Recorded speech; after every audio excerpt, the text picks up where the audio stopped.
October 18, 2013, we witnessed a large microwave pulse over the West Pacific showing up on the microwave background imagery from CIMSS.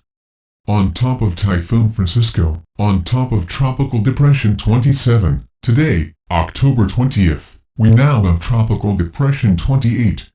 A newly formed storm inside the microwave pulse area from October 18, 2013. 2 storms inside the pulse within 48 hours. What are the chances?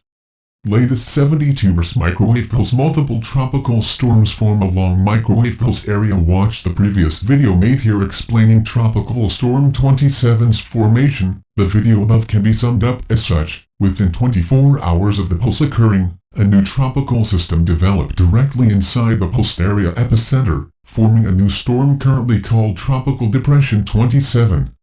I also made a post on this. You can check that post here. Move forward another 24 hours, and a new system has formed, called Tropical Depression 28. Ironically, this new storm also formed inside the pulse area epicenter, just a bit south from the previous storm. Thus, within 48 hours of a giant microwave pulse occurring, we see 2 large tropical systems develop inside the area which was pulsed.